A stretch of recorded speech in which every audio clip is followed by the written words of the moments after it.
Mga bulok na pangako, palasyong ipinatong sa ating buto, krimeng itinago sa kasinungalingan, kalayaan natin ipinagpalit sa ginto. Kami ay apoy na hindi mapatay, hakbang ng matapang, sabay-sabay, sigaw ng bayan, lumaban na, mga sakim, durugin na.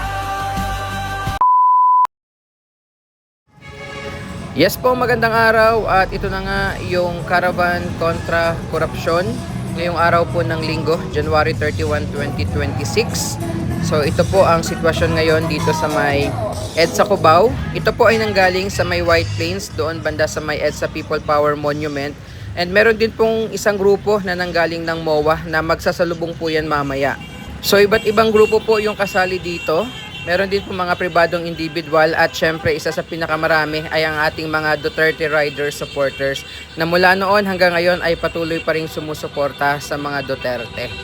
At isa sa napansin natin magmula po Pasay, dahil galing din tayo doon sa grupo sa may MOA, ay napakadami pong mga kapulisan, pati yung ating mga enforcer na nagfa-facilitate para po mas maging maayos and smooth yung daloy po ng motorcade caravan. So ito po, umpisa na at mahaba-haba rin po yung babiyahiin ng grupo dito sa kahabaan ng EDSA, sa kahabaan po ng Commonwealth, at magtatapos po ito sa may batasan, no, sa mismong labas ng House of Representatives.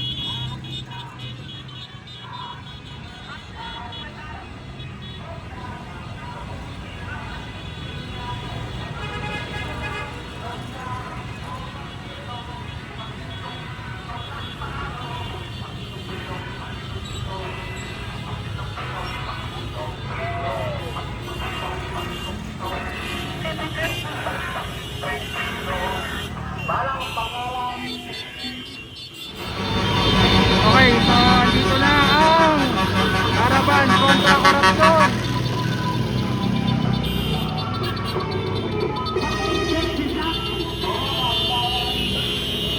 Compare nga po doon sa nangyaring caravan sa Cebu kung saan naharang po ng ating mga kapulisan. Dito po, okay naman, no? Maayos mula nung simula, at ito tuloy-tuloy naman po yung naging motorcade magmula doon sa may White Plains. Yung ating mga kapulisan ay nagbibigay naman po ng assistance, yung LGU ng Quezon City at maging yung ating mga MMDA po para mas maging maayos, smooth at hindi rin maka-apekto sa traffic sa mga kasabay po ng mga motorista dito sa nagaganap po na motorcade caravan kontra korupsyon.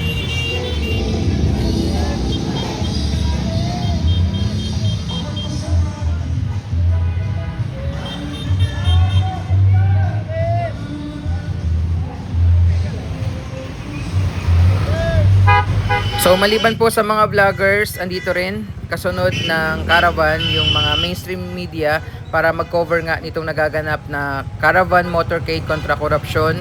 At ito, tuloy-tuloy na po yung pasada, papunta na ito ng Monumento Circle, tapos tutungo na po sa Commonwealth Avenue. And gaya nga ng sabi ko kanina, ito po ay magtatapos, no, ang pinakadulo ng caravan ay sa harapan po ng House of Representatives sa may batasang pambansa sa Quezon City.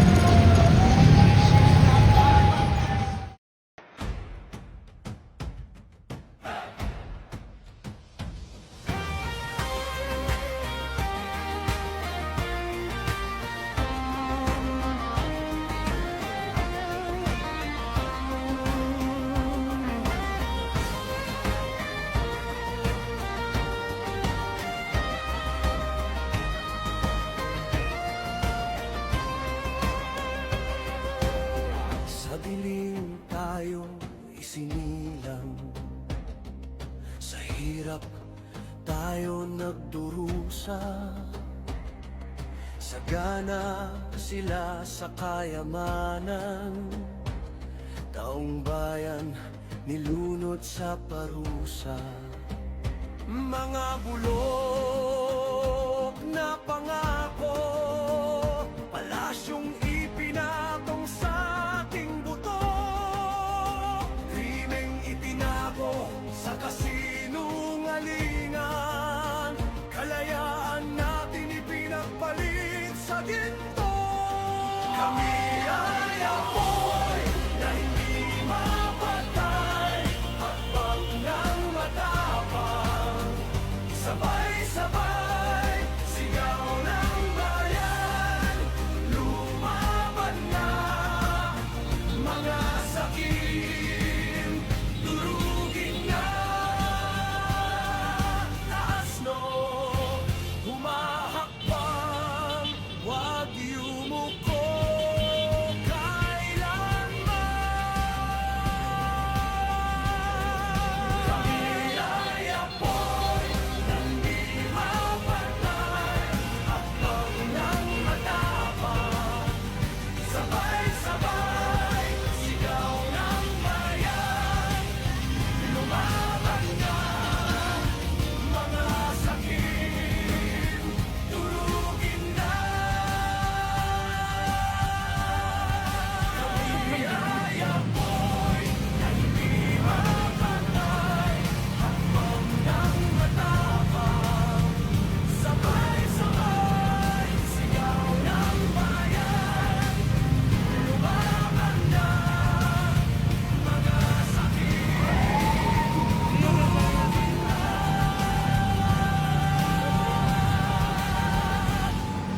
taas no, humahakbang, wag yumuko.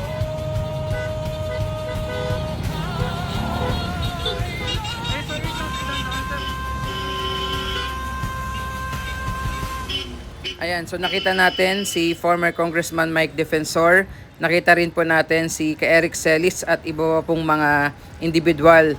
At gaya ng sabi ko kanina, iba't ibang mga grupo po yung sumama ngayong araw ng linggo dito sa motorcade caravan, gaya nga ng Reforma Pilipinas, United People's Initiative, Muslim Alliance, kasama rin po natin ang Save the Philippines Coalition, Kampilan, at syempre yung mga magigiting nating riders, mga Duterte Riders supporters, at iba't iba pa pong mga grupo. So hindi ko na po masabi lahat. So ngayon andito na tayo sa may Centris dito sa Quezon City, at ayan, tuloy-tuloy naman po. Maayos naman at smooth yung naging daloy ng caravan. Kung makikita nyo po, ang daming mga nakakalat na mga kapulisan at mga enforcers po para mas maging maayos yung daloy nitong motorcade caravan ngayong araw po ng linggo. Sa dilim tayo isinilang, sa hirap tayo nagdurusa. Sagana sila sa kayamanan, taong bayan nilunod sa parusa. Mga bulok na pangako, palasyong ipinatong sa ating buto, krimeng itinago sa kasinungalingan, kalayaan natin ipinagpalit sa ginto. Kami ay apoy na hindi mapatay, hakbang ng matapang, sabay-sabay, sigaw ng bayan, lumaban na, mga sakim, durugin na. Taas no, humahakbang, wag yumuko kailanman. Kami ay apoy. Update lang po, andito na tayo banda sa may Balintawak at umakyat tayo dito sa overpass para makita natin yung daloy nitong nagaganap nga na motorcade caravan kontra korupsyon ngayong linggo ng hapon. Para po sa naging sitwasyon naman ng pagdaan ng caravan sa Commonwealth Avenue at pagdating doon sa may Patasan, ay panoorin nyo po yung ating part 1 and part 2 ng vlog. So ayan, panoorin po muna natin no, yung pagdaan dito sa may bandang Balintawak.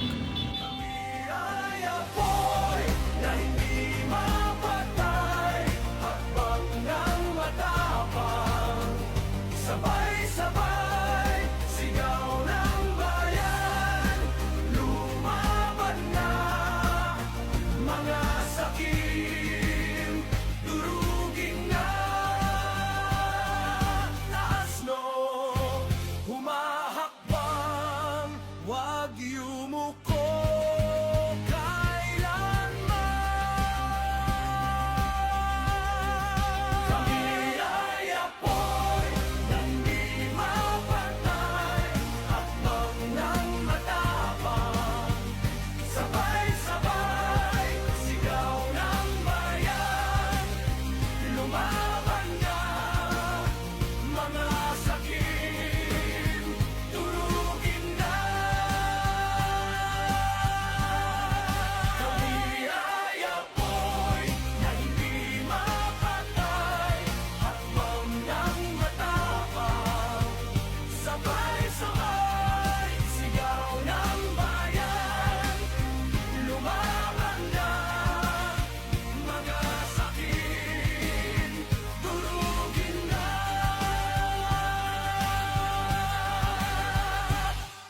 Taas no, humahakbang.